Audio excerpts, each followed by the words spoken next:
त्यागी साहब, आपका स्वागत है हमारे साथ। आप दूरदर्शन में रहे हैं और बड़े पद पे रहे हैं, आकाशवाणी में भी रहे हैं और आए दिन लोगों के कार्यक्रम वगैरह के अंदर लोगों को जानकारी भी रहती है, उत्सुकता भी रहती है।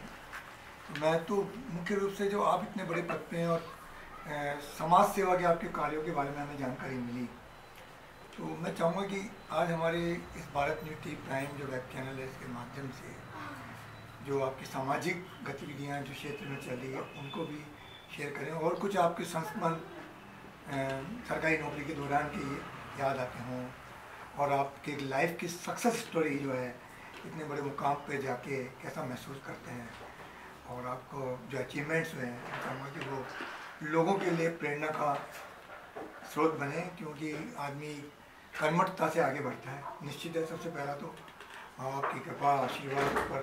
तो आप किस तरह से आप यहाँ तक पहुँचे और आपका मूल अब सेवानिवृत्ति के बाद मूल कार्य क्षेत्र क्या रहेगा?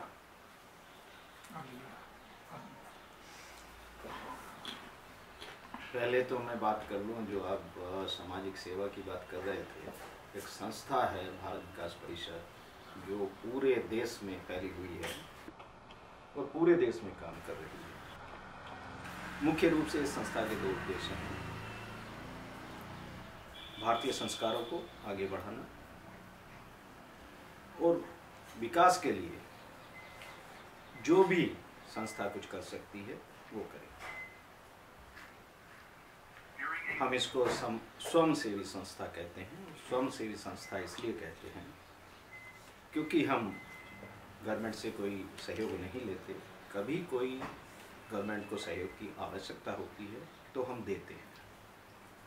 जैसे कोई सुनामी आ गई तो उसमें हम अपना कंट्रीब्यूशन देते हैं, बाढ़ आ गई, भूकंप आ गया तो हम अपना कंट्रीब्यूशन सरकार को देते हैं। इसी तरह से अभी कोरोना आया तो कोरोना में भी हमने 5 करोड़ से ज़्यादा का कंट्रीब्यूशन पीएम केयर फंड में दिया है।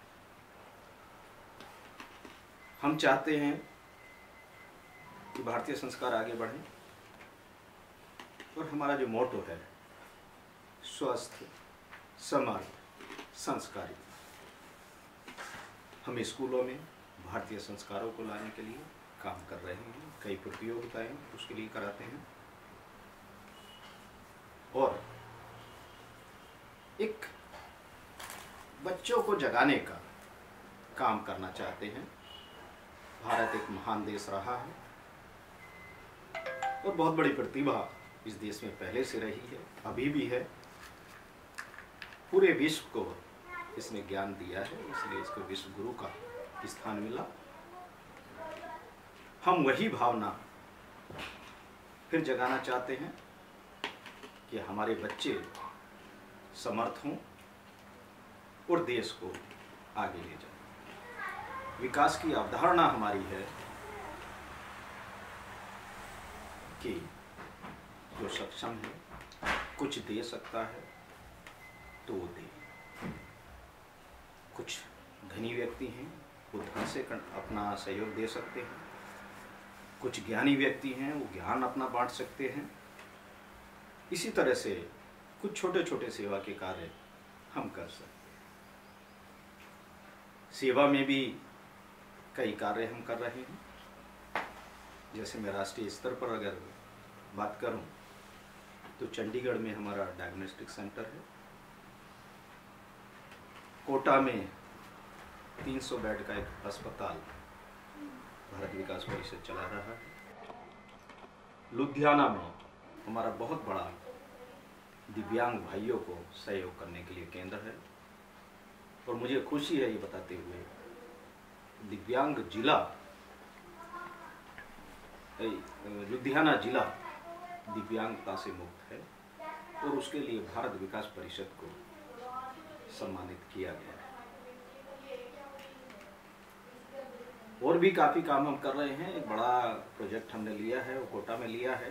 500 करोड़ का एम्स जैसी सुविधाएं हम कोटा में शुरू कर रहे हैं। इसकी नींव हमने रख दी है। उदाहरण एडिटिंग तो कर बर्ड फ्रीडम को भी है। हाँ कुछ आपके संस्थान सरकारी के। हाँ, तो एक विपिन जी जैन, विपिन जी जैन संस्थापक बर्ड फ्रीडम डे, संस्थापक बर्ड फ्रीडम डे आज हमारे साथ में हैं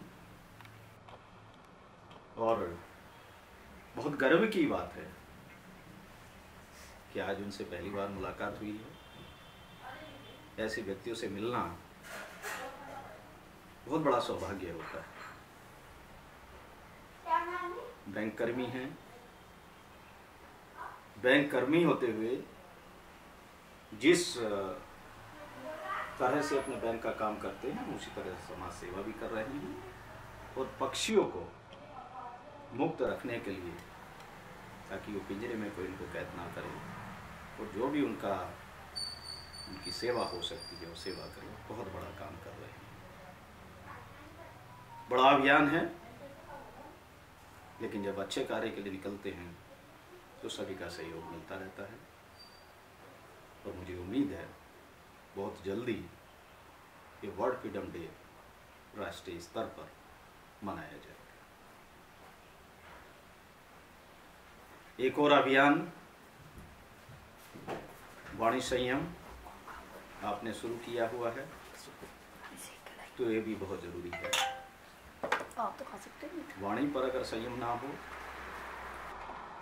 तो ये अपनों को अपनों से दूर कर देता है, और अगर वाणी पे संयम हो तो ये दूसरों को भी अपने पास मिला लेता है।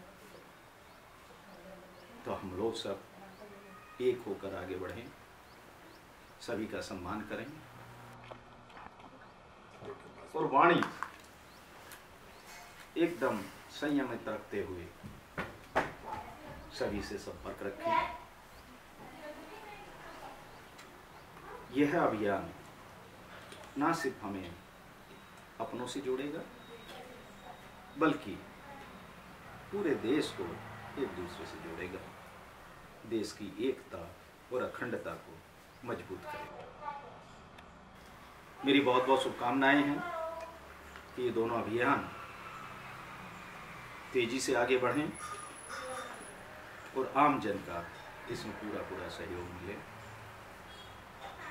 मैंने दूरदर्शन में लगभग 40 वर्ष, और मैं ये कहूँ न केवल दूरदर्शन, आकाशवाणी और दूरदर्शन में लगभग 40 वर्ष की सेवाएं दी हैं। मुझे याद आता है कि यहाँ पर 2010 में जब मैं दूरदर्शन केंद्र जयपुर आया तो यहाँ पर सैटेलाइट चैनल नहीं था। हम 4 घंटे के कार्यक्रम मात्र टेरेस्ट्रियल नेटवर्क पर देते थे। उसके लिए हमने प्रयास किए और 2016 में 15 अगस्त को हमने अपना एक नया सैटेलाइट चैनल लॉन्च किया जिसको डीडी राजस्थान के नाम से जाना जाता है। रेडियो में भी कई जगह मैंने काम किया है। पहले आकाशवाणी उदयपुर में ज्वाइन किया था, उसके बाद कई केंद्रों पर मैंने काम किया है। मुख्य रूप से मैं इंजीनियर हूँ, तो अपने काम को सही तरीके से मैं अंजाम दूँ और जो मेरे साथ वाले हैं वो भी उसको उसी शिद्दत से अंजाम दें, ये मेरा प्रयास है। जोधपुर में जो हमारी पावर थी कम थी, उसको हमने बढ़ाया और कुछ ऐसे इनोवेटिव काम हमने किए जिसके लिए ब्रॉडकास्ट इंजीनियरिंग सोसाइटी द्वारा मुझे सम्मानित किया गया। इसी तरह से राजस्थान टेलीविज़न अवार्ड, जब टेलीविज़न में मैं कार्य करता था तो मेरे काम को देखते हुए ये पुरस्कार भी मुझे प्राप्त हुआ। इंजीनियर्स डे पर outstanding engineers award broadcast council of Rajasthan द्वारा भी प्राप्त हुआ। मुझे इंस्टीट्यूट ऑफ इंजीनियर्स द्वारा भी सम्मानित किया गया है।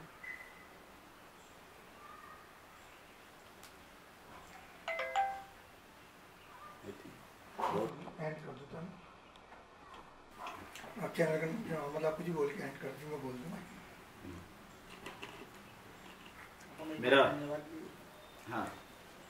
मेरा विश्वास है कि आप जो भी काम करें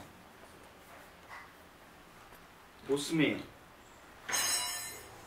पूरी तन्मय के साथ में उसको करें तो काम भी अच्छा होगा, काम में मन भी लगेगा और जो परिणाम है वो परिणाम भी अच्छे हैं। विवेकानंद जी का एक कोट याद आता है, जागो उठो और रुको मत जब तक लक्ष्य आपका नहीं हो। तो इसी मोटो के सहारे जीवन गुजारा है, आगे भी इसी पर चल के कुछ करने का इरादा है। समाज ने, देश ने बहुत कुछ दिया, अब मेरी बारी है कि हम भी समाज को, देश को कुछ दें। धन्यवाद श्री आश त्यागी जी, बहुत ही सुंदर रूप से आपने बात को प्रस्तुत किया जो बहुत लोगों के लिए प्रेरणादायी बनेगी। अपनी बात को कितने सशक्त रूप से और कितना आपने समाज सेवा के क्षेत्र में जो भारत विकास परिषद है उसके भी कार्यों को आपने संक्षिप्त में उल्लेख किया और आप इतने उच्च पद से सेवानिवृत्त हुए और समाज सेवा में भी गति दे रहे हैं।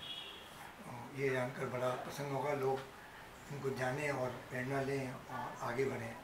हमारी भी यही मनोकामना।